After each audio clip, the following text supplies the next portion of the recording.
So, something completely different now. Yulia Stepanova, Here. tell me everything about this typeface. This is a headline typeface, of course, not a text one. It's not a text face for dictionaries. It's just a headliner. That's it. I was just having fun, you know, when making it. So how did you end up with such a compact proportion? I don't know. I just started with a O and then made an H and so on.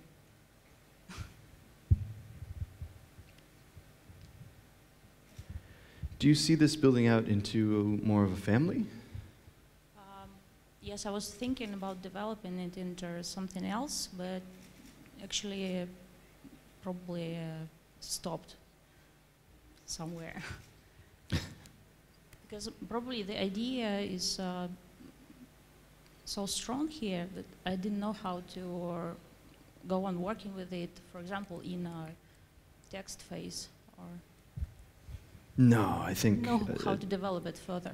I think a text face is not an interesting idea for this at all. Maybe a lowercase, but Definitely, maybe a unicase, I don't know. definitely a lowercase, and actually a unicase sounds like a great idea. But I think something you could think about with this, there's a prejudice, I think, especially among type design students, that if you're going to make a family, it needs to be regular and bold with italics, or regular bold and black. But a typeface like this, I can imagine very different things happening, where maybe you wouldn't have two different weights, but you could have two different widths. Because I could imagine this working well as a very condensed typeface, you know, half as wide as this, really ultra condensed. And I could also imagine it working as a crazy, expanded, like really wild thing. And you know, the Cyrillic is really long, has long words, many long words. So probably for Cyrillic, it's not really a good idea because it would be really difficult to use. You know. You just said it smaller. Okay. So instead of condensing it this way, you're condensing it this way. Mm-hmm. You can have these lines and stack them up. Okay. But yes, that is true. Russian has extremely long words, and that would make a very wide version of this very difficult to use. But I think that would be a place to explore. Because if you make lighter weights of this, you lose the reason for its shapes. Yeah, exactly. And one thing, again, going back to that idea of consistency, which you're going to be hearing about a lot for 2 more hours, the way that these are being used, these cutting forms, is not entirely consistent, because it gives a dimensionality. You almost feel like this L has been sort of folded over itself, and you don't quite get that from the K or the F or even the Ya. So there might be some opportunity here to go through and just try alternates for a lot of these characters and say, like on the N, these little white spaces are a little bit difficult to see. So what if you cut through that way, like you did on the I? Then you've got, you're solving 2 problems at once. It's a way to make the other letters more consistent with this, and it's also a way to ensure that this retains its legibility no matter what.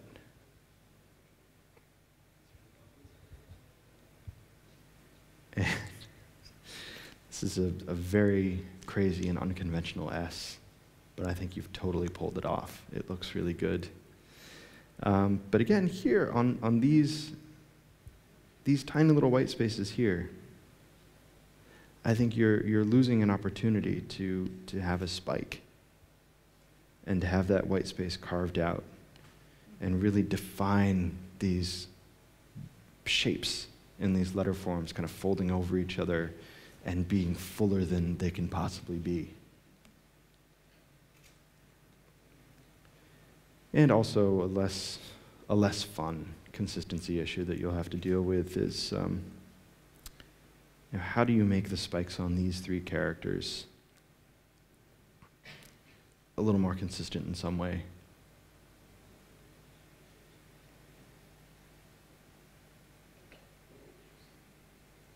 So is the logic of these that you always keep the traditionally heavy stroke intact and only carve out from the lighter one?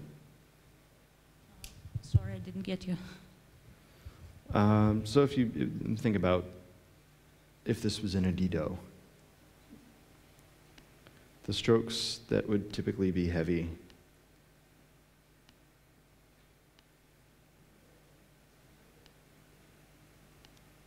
sorry, it's the best I can do with a trackpad. So the strokes that would traditionally be heavy are here and here. So it looks like you're carving out to keep this stroke intact and cutting from what is traditionally the light stroke. And so on most of these characters, I see you doing that.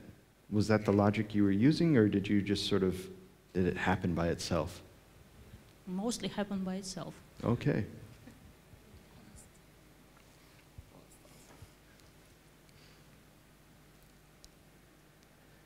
Well, that shows you a way forward. If there's a character that you don't know how to fit the cutting into,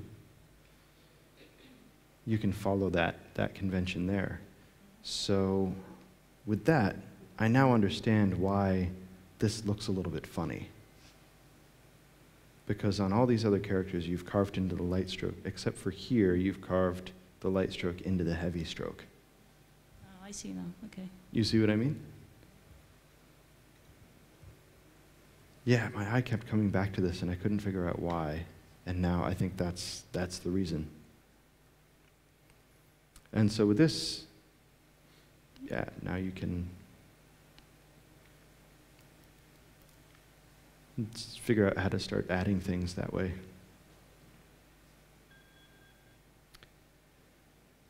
Is there anything else you're wondering about? No, thank you very much. It's a hard typeface to talk about because it feels so fully formed already. There's a couple characters in the Latin that you might want to take another look at. Your N is just a flipped I. And you guys accuse us of doing that a lot. But it really looks strange. An N would never have this serif here. So at least cut that off. Okay. And the J feels somehow like it's missing something. So I wonder if it might need to, come out and have a real terminal form, considering what's going on in the C.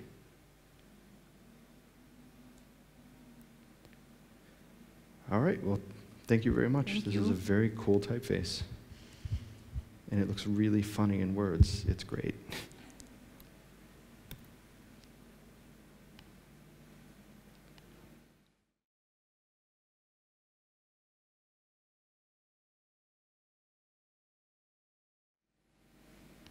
So, Lisa Raskosova.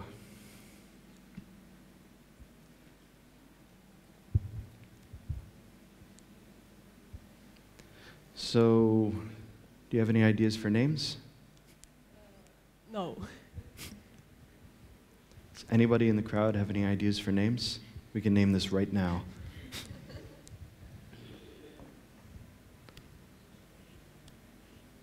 So you've got small caps. Sort of implies that you intend for this to be a text typeface. And you've got a very light and a very heavy weight. So tell me about your typeface. So, first idea was that in Cyrillic we haven't got lots of example of Clarendon or Egyptian type, and that's why I'd like to have some experience about. That's why I playing this typeface as a headline in black and light, and I'd really like to have to make a text one, but it's not ready at all now. Now, are you starting this text version by interpolating between your light and your black?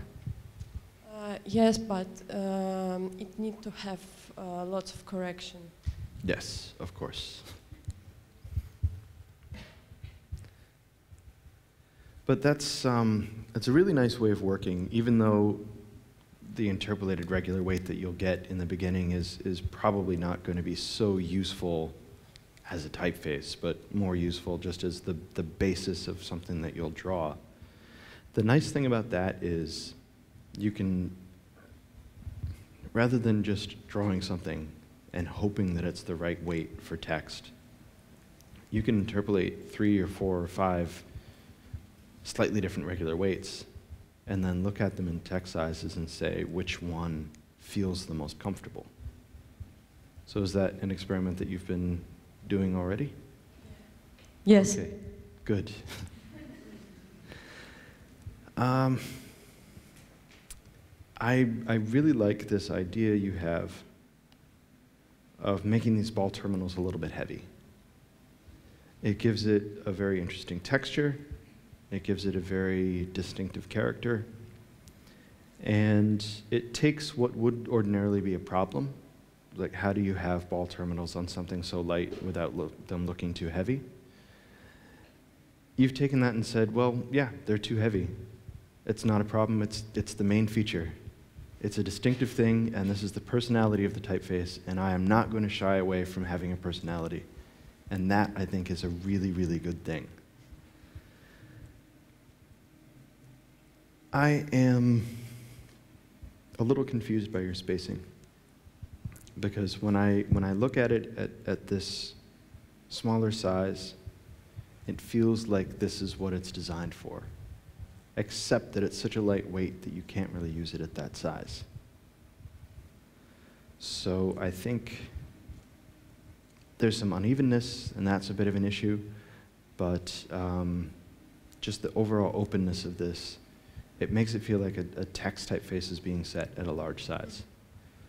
So the weight of the typeface is saying one thing, and the spacing is saying something else.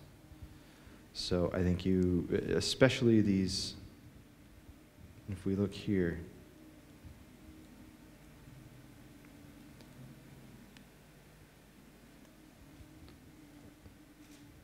especially the straight strokes, there's just so much space in between them that it feels like you're trying to keep it legible for text.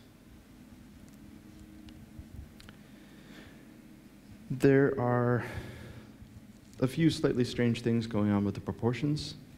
Your lowercase g is very, very wide. I think it could get a bit narrower and feel a bit more natural. And there's some issues with the S, which we'll look at on a larger.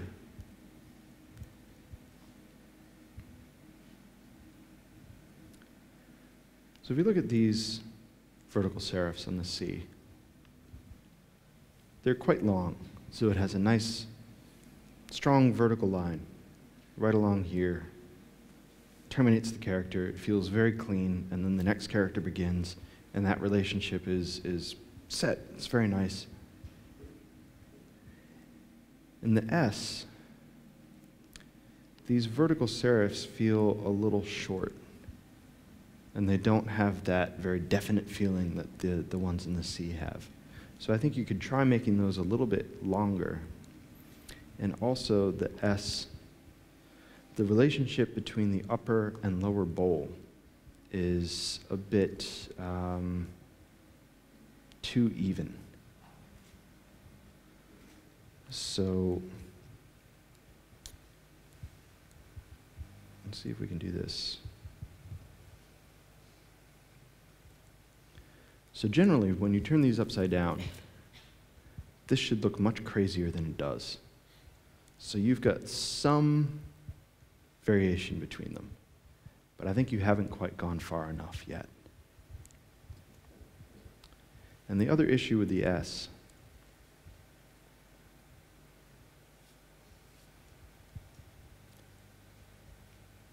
well, there's a couple other things. It feels a bit like it's tilting to the left. And this diagonal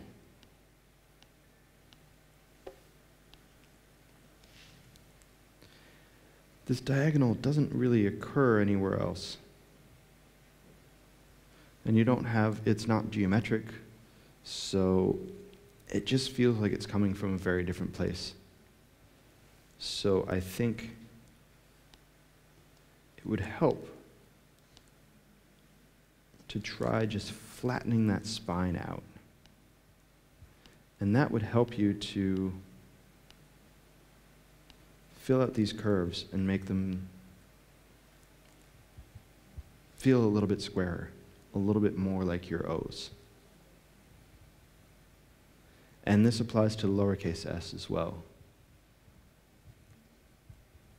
Because it's the one thing where it doesn't have this very confident, squarish regularity to it.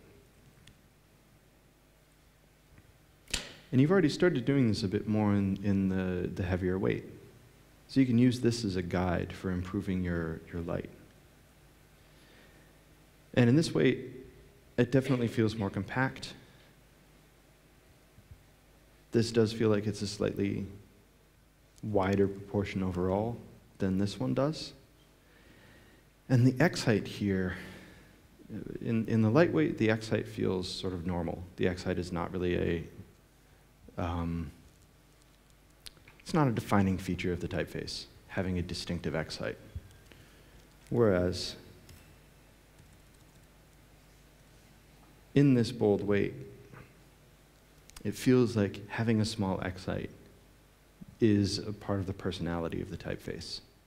So I feel like either this X height needs to get a little bit bigger, or the light one needs to get a little bit smaller. And this is noticeable in the Latin, but much more noticeable in Russian. You know, because you have such fewer ascenders, you really just have these lines of small lowercase here, which doesn't, it's not really the case here. Do you see what I mean about that being a defining feature of the personality?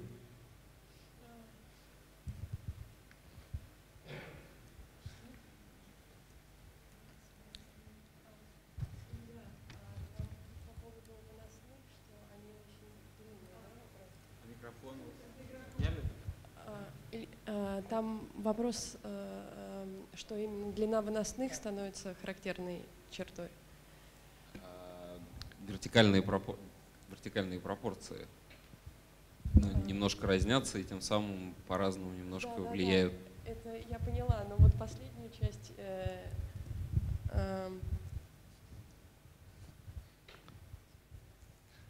Can you?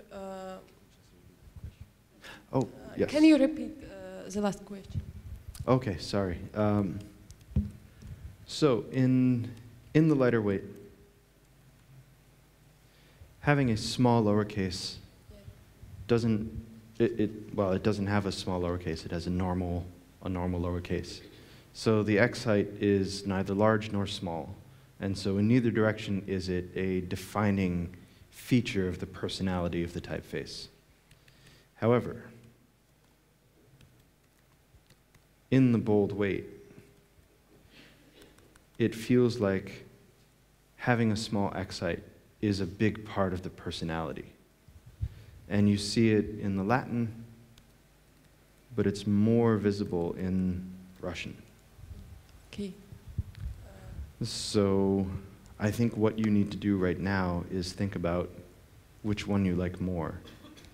Do you like the feeling of the bold, or do you like the feeling of the light? If you prefer the light, make the bold lowercase bigger. If you prefer the bold, make the light lowercase smaller. Okay. Was that the timer? And we actually have first. Yeah, we have somebody from Kiev to speak a little bit. Oh, okay. Guys, Hello, Kiev. Yeah, hi guys. We wanted to say personal thanks to Lisa for creating such a font, because we all loved that, and our designer Sergey loved it. And no questions, so just thanks for the regular font, which was in the beginning. It's cool. So Lisa, thank you so much. Thank you. It is a really nice piece of work. I actually have a question for you. Is this a normal ligature, or is this something clever that you invented?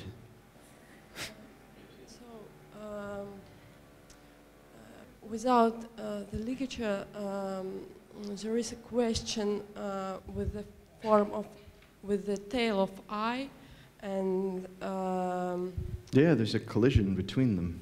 yeah. So without the ligature, it's not. It don't look good. That's why I want to have some experience, because in Latin I have seen a lot of ligature, and I think it's cool. But in Cyrillic script, we haven't it in most font. You have and less that's opportunities. why it's a kind of experiment. Okay, so this is your idea. This is Yeah. not a normal thing that I've missed. Okay. That's very clever. But we are out of time, right? Okay. So I'm sorry, we're out of time. Quickly, do you have any other questions for me? No, thank you. Okay. Well, thank you. It's very nice work.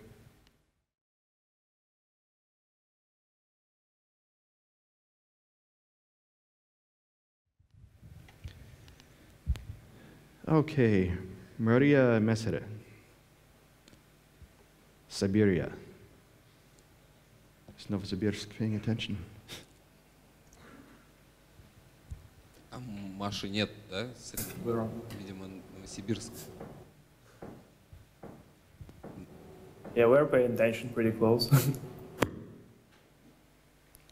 So where is Maria?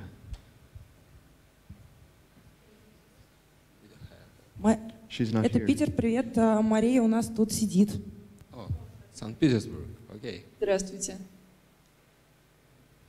Can you give us a sign? Where are you? Where are you?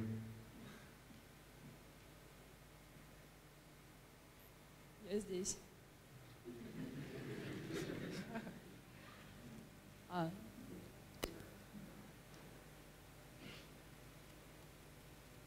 We're here in St. Petersburg. Okay. Thank Okay. you. Can you see us? Yeah, we can see you. That's great. At least Okay. we can see Masha's head. Okay. Tell us about your typeface. What is it designed for?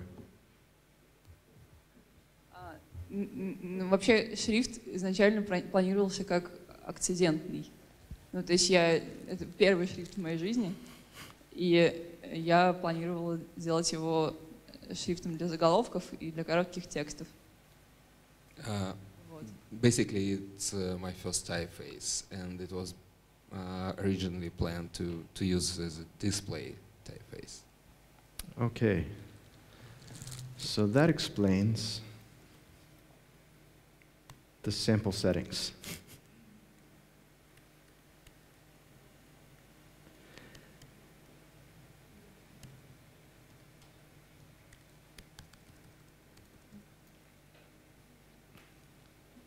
So the one thing that really stands out to me initially as something to take another look at is there are some issues with weight. And that's always the hardest thing to get right in a typeface like this, where it's meant to give the illusion of being completely monoline. So the I, the je, any of the really dense characters, there are so many strokes of the same weight coming together, and so you end up with just these very, very dense characters that when you look at it more in text, even if this text was 18 point and sort of a large block of display, these letters are going to stand out. To a lesser extent, the ya. But here in the V, you've compensated for it. So you've got weight taken out here, which helps deal with the just the overall density and heaviness of that letter. So I think working through the rest of the letters, just looking at an alphabet, seeing which ones stand out, and figuring out how can you get more white space in here, and how can you carve out a little bit of the black to compensate for the heaviness of this is going to be an important thing. And also, this ends up feeling very light, and so it stands out for the opposite reason. But yeah, just taking a little bit of weight off those diagonals, maybe pushing these white spaces up, taking these points, pulling them in a little bit, just to give yourself the ability to carve out more space in here, so this character doesn't feel so dense inside. And also with an M,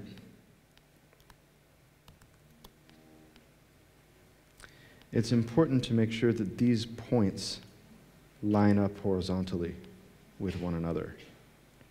So right now, on the right side, it's much lower than on the left side, which makes the M feel a bit like it's leaning over. So forcing those points to be at the same level and then adjusting everything else around them to accommodate that would help a lot in this case. And I'm not going to duplicate my terrible drawing of the Dido M again, but even in a monoline typeface like this one, you want to follow the conventions of standard weight. So that would mean that this stroke would be a little bit lighter than this stroke.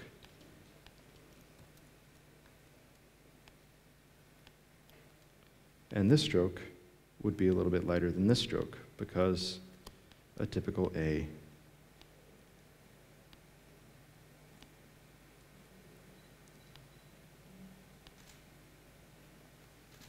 is weighted like that.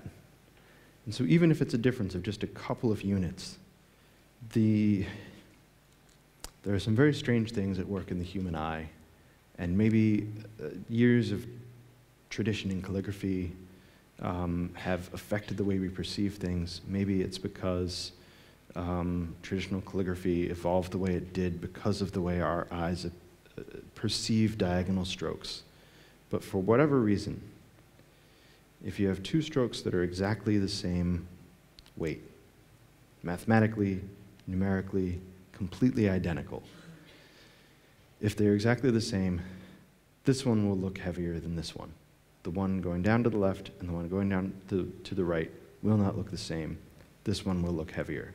So you have to compensate, not in an extreme way like this, but just a couple of units lighter on this side than on this side to compensate for that strange thing that the human eye does. And that applies to all diagonals. And that's why in the je,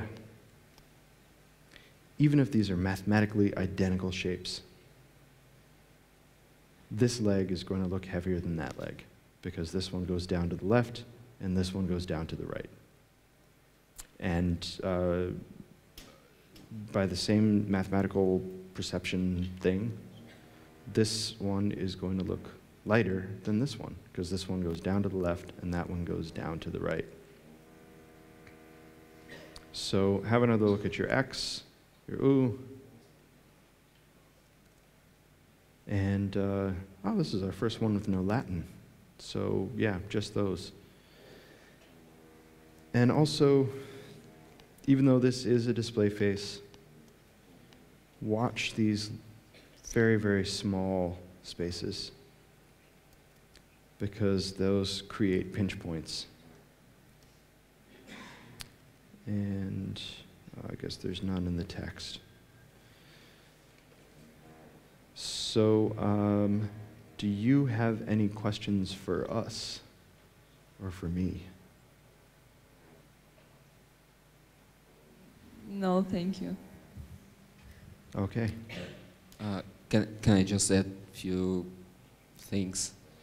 If you'll need any help further on your just improvement, just don't afraid to send to someone and ask about their opinions. Someone with experience, someone who, I don't know, maybe in St. Petersburg or in Moscow, who is just doing the type design. Because sometimes while drawing the first typeface, you really don't know where to look just to find the problems. Just don't be afraid to show. And if you will need, you can send it to me, for instance. Thank you. And also, type design is a nice little community, so also talk to your peers, because your peers will notice things that you don't notice, and you can do the same for them. And there's I think every type designer has their handful of friends who they'll show stuff to when they're not confident. If anything, even remotely Russian comes along, I talk to Ilya immediately. Yeah,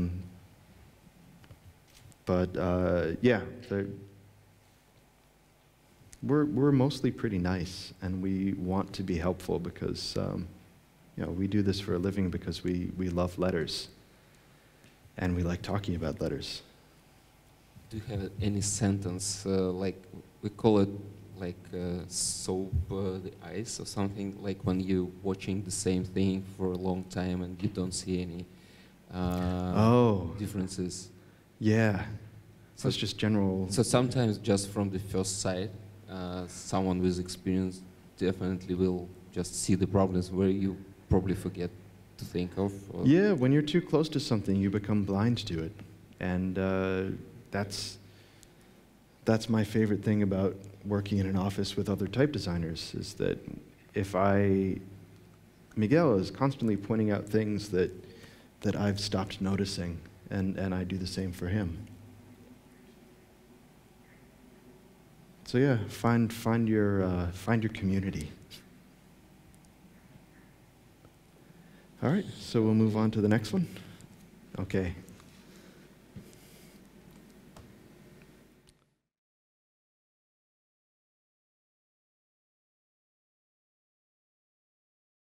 So thank you, Maria. it looks like we somewhere in the middle, right? No? We are in the middle. So Misha Strukov, Kamora. Oh. He's not here. Probably he's watching us online. Yeah? Okay. Can he text us what his typeface is about? He can text us on Twitter, so we'll try to see it. I can tell what his typeface is about. Okay. The general idea behind, okay, that's of course again about the text, and we will try to make this as a text typeface. So the idea was to try to combine the ideas of Grand Rond and also with the old Cyrillic calligraphy, movements and skeletons and some decisions, together with so kind of the same age design movements, combining with the modern Bezier and the vector technologies to get something kind of really Russian graphic idea, original one, which will has both and Europe, Western trends for that time, and also Russian skeleton sometimes ideas.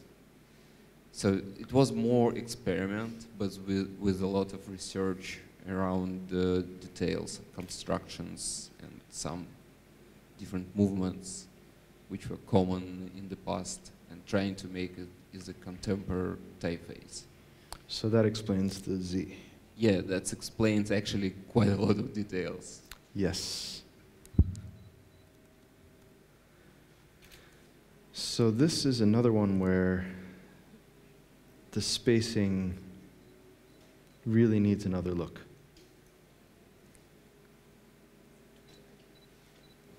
It's a bit tight overall, but then the rounds all end up feeling quite far apart from one another. So like BE, however EE is very tight. So I think another spacing proof is definitely needed at this point. And there's also some weight issues. If you look at the weight of the O and the weight of the E, it's a bit heavy here, and it's also quite heavy here. Whereas the spine of the G, actually the whole entire top bowl, is really feeling quite light.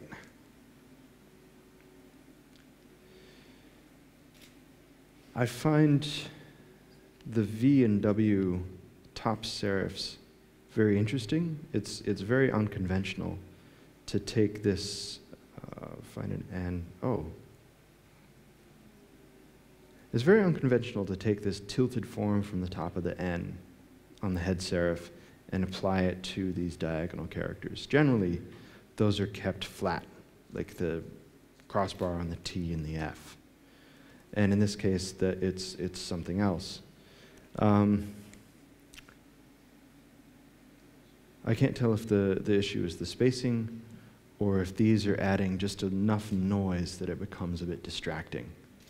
So those would definitely be worth spending some time drawing some alternate versions and just see in text what works best. I also wonder about some of the proportion choices that have been made. The R feels extremely narrow, and I noticed some interesting proportional things here. The K and V, quite narrow. When I see them with the O, S, and E, maybe it's fine. Maybe that comes from old Russian calligraphy. Is that part of where those proportions come from? Misha definitely wanted to keep the lower cases quite high contrast in the proportions. Okay. So probably that's the part of that plan. So if that's the case, then the I feels very, very narrow.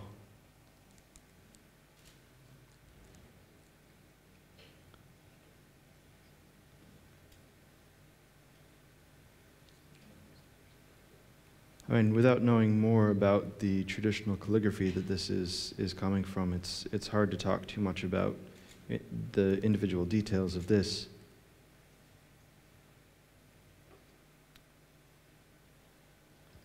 The numbers definitely feel a bit heavy. That's a very interesting and inventive ampersand. Is ampersand used much in Russia? Yes, we use them. Not really widely, but yeah. We're definitely using different number signs. And I'm starting to understand a bit better where this is coming from. Seeing here, this, I'm starting to get the feeling that's just a very traditional Russian form that looks strange to me because I'm not used to it. So, oh, maybe this is a really good thing to have in Latin, because it brings just a bit more Russian flavor to it. But if that's the case, then I wonder if the caps in general are a bit conservative. We've got a question from Novosibirsk. Okay. Oh, guys. Hi, we get a comment here on the Slavic script, so go ahead. Okay. Forgive me. All due respect to you, Mr. Schwartz. I'm not a typography expert, but I do practice calligraphy, and one of the reasons that I came here was to gain some new knowledge and perspective in an area about lettering that I'm not completely familiar with. But I can say that I honestly don't think that the attribute that you describe comes from Slavonic script, or Russian calligraphy, as it were, primarily because Slavonic script, if we were to go all the way back to Russian calligraphy, I'd assume this is our point of reference. Okay. What I'm saying is that it's normally based on a measurement of thirds and all straight down strokes. So if you're talking about the shape of the serif, then I don't think it has anything to do with the Russian calligraphy. Otherwise, I might be completely confused about what you were trying to say. Perhaps I can ask you for clarification. Well, I think it's not going all the way back to Slavonic, but rather to, what century would it be? 17th century. 17th century. So after the Cyrillic script was really codified as separate from Old Slavonic, but before a lot of the evolution that's happened since then. It's complicated to explain without Misha his ideas about the project, but it was really a mess of a lot of ideas behind that.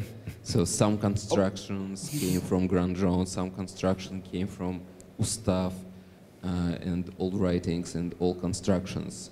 Especially you can see it in Cyrillic K and G. Also some ideas came from the civil typefaces like details and then it was a lot of different ideas. Some came from calligraphy, like the, let's say, shoulder from C. And I don't even remember how many ideas was there. But well, there's billions to draw on, man. Yeah. Forgive me, I was terrified to ask the question, and I didn't want to put you in a bad position because at first I wasn't sure I could formulate my question in an appropriate and understandable manner so that you would know what I was asking. So I apologize, and I also thank you for your time. I think I understand what you mean. No, thank you for the question. And I think that does bring up a very important point about this typeface, which is that maybe there's one too many ideas in it. And I think the addition of Grandjean might be muddling things a bit, and it might be helpful to just follow the written logic of the calligraphy and just see if Latin were written that way, what would those shapes become? I just to, I don't know, as soon as I'm kind of Misha here, I would like to apologize and by saying that it was a really long process, and in the beginning it was really kind of a lot of ideas behind that, and we would really try, and in the end we really wanted to have a text typeface somehow. So it was a really long story of saying no to each of direction we would like to go. So I don't know, probably Misha is still working on it, or I hope so. As far as I know, he's still in the process, so probably some of new versions will appear soon. But for me, it was really interesting to see the process. That's definitely true, but it still should be going. And it has a very interesting texture to it in text, so I think once he gets some of the spacing issues worked out and some minor weight things, it's going to be a really interesting thing. All right.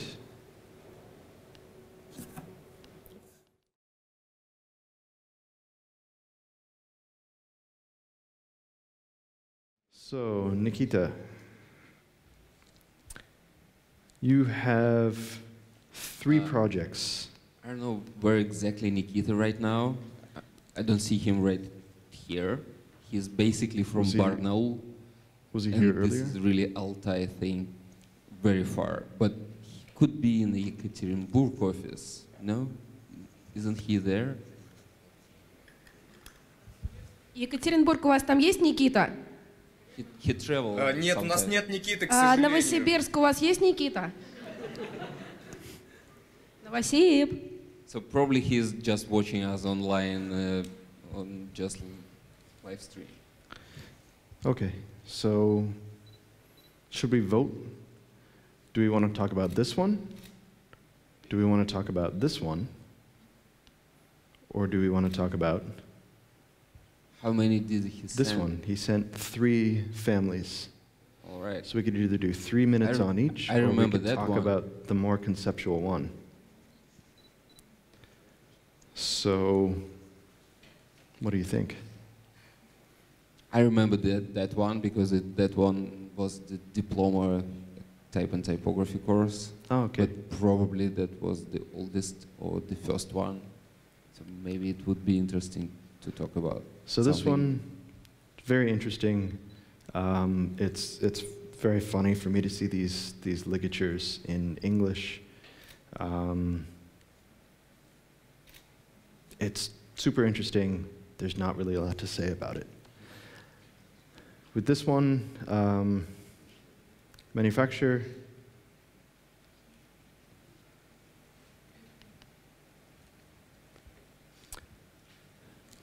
Spend some time making sure the weights are more consistent, because in a no contrast sans serif, there's nowhere to hide your mistakes. So any minor thing, like the shoulder of this N, really stands out as an issue. So the same applies to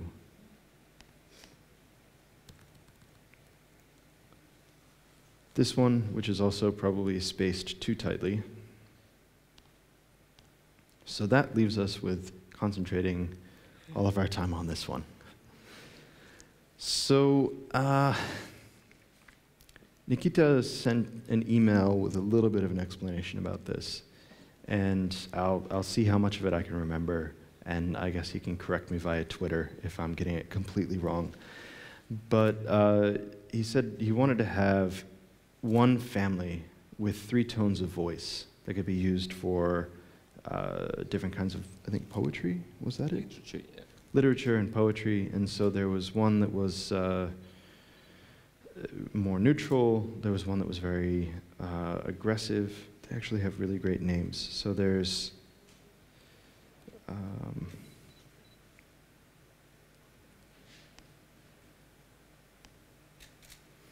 regular, cruel, and sensual. So, I believe this one is regular, this one is cruel, and this one is sensual.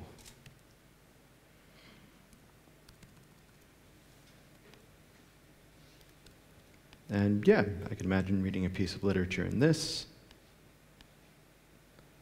This one makes me feel a very different way. And this one also, much more sensual, much more organic, much looser. And so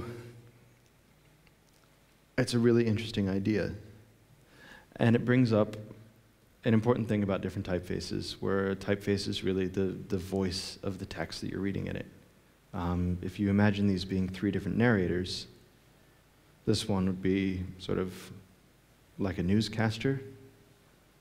This one would be someone very angry and upset, and this one would be someone seductive.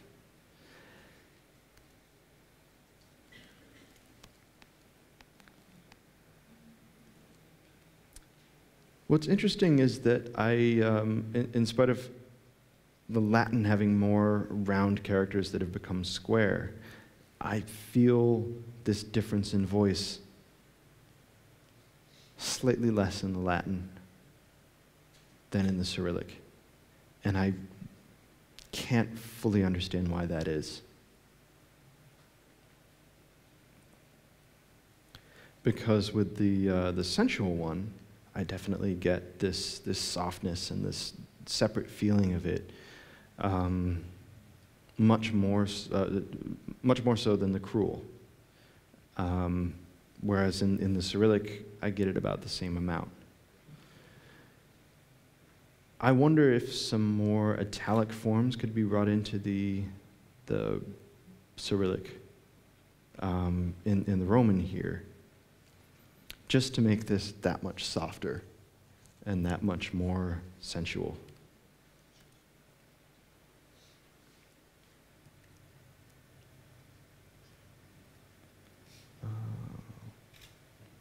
Apparently there's small caps as well.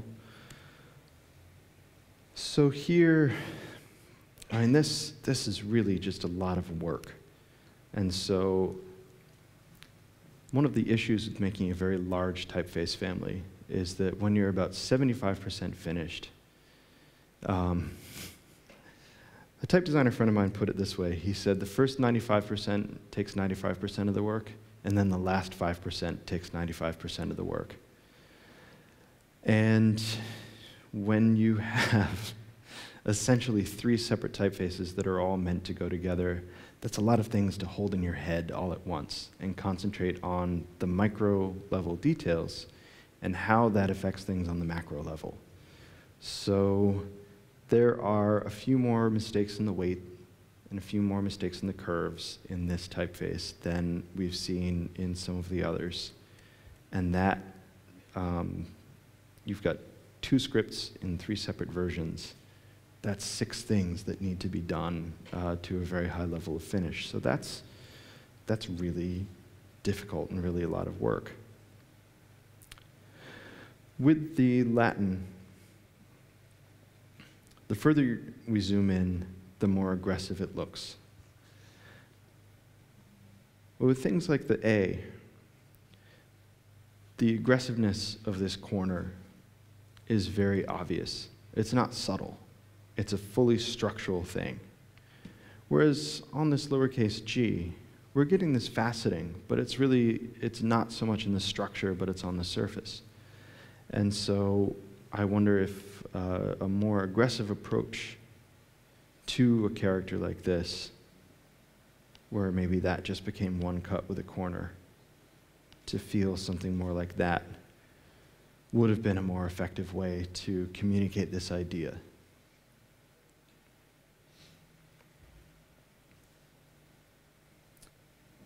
And I wonder if there's a bit of a missed opportunity with these head serifs. You can't really do anything with these in Cyrillic, but in Latin, these could become aggressive triangular forms and not look like something odd had been done to them.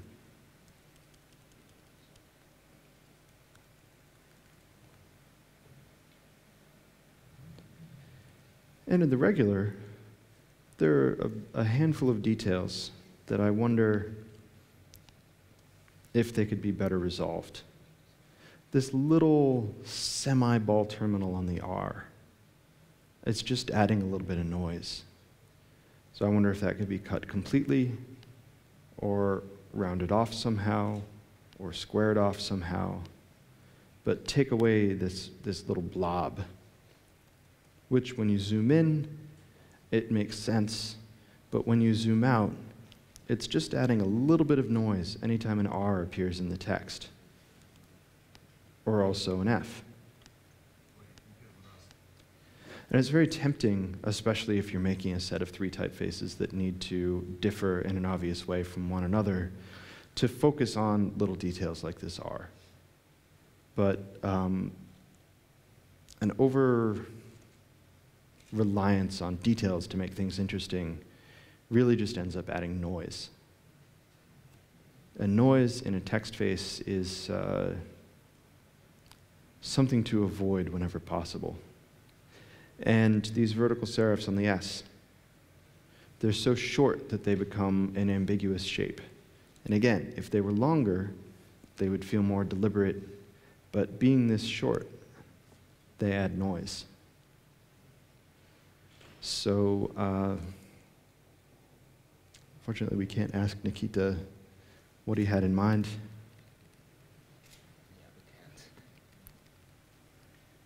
We can look for a second at the sensual one. Yeah, considering that this is a really a traditional italic form for the E, I wonder if the same could be done for the te, for the I. And where is the G?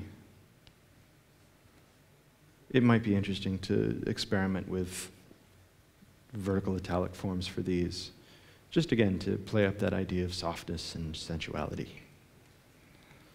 So we're sending our best regards to Barnaul. Yes.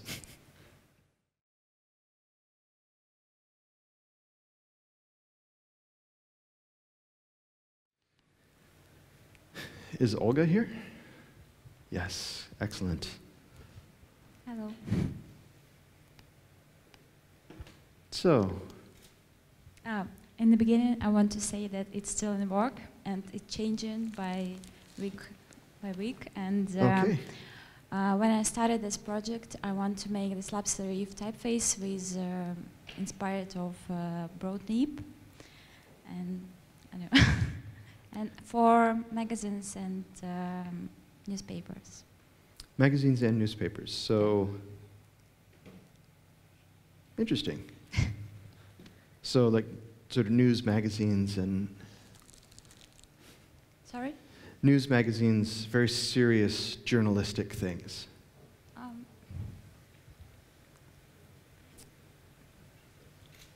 So with that as the idea, we come back to that idea of things that add noise.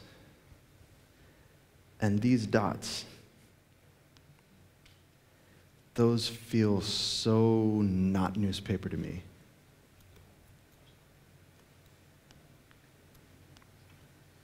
And you see them a lot in English, and I guess in Ukrainian as well. You see them less in the Cyrillic, but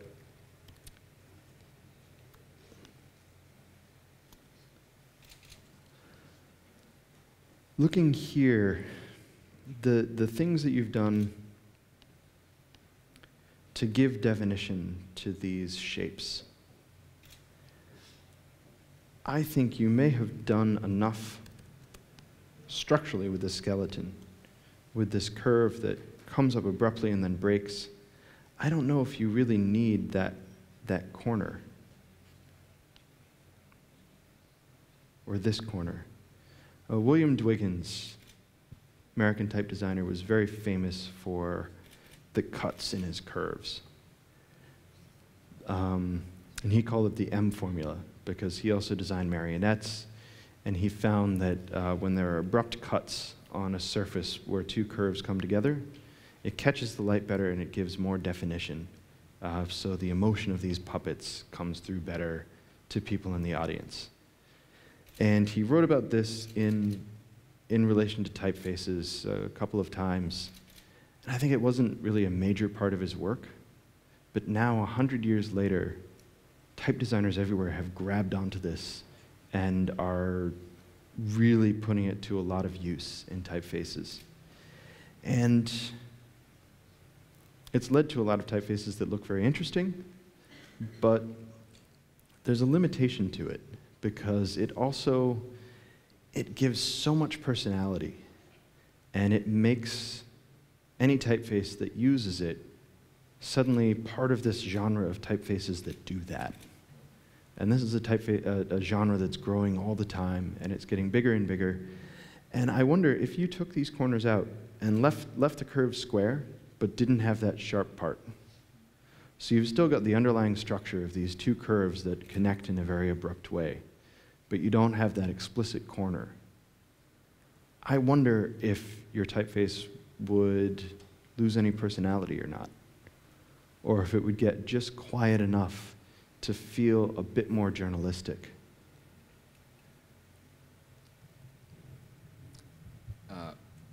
Can I say something about the project? The project started with finding the italic idea first. And what the problem was is to try to find for such bright and interesting italic the proper regular style, which were really not that obvious what to do with it. So what would be really useful is to see how these relations between regular and italics looks for you, because we still not sure about that. Okay.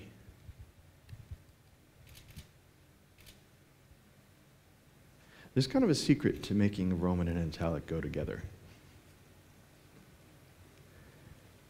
As long as the caps look reasonably similar, the excite's the same, and the weight looks compatible, you have almost infinite possibilities for making a Roman and an italic that look like they go together.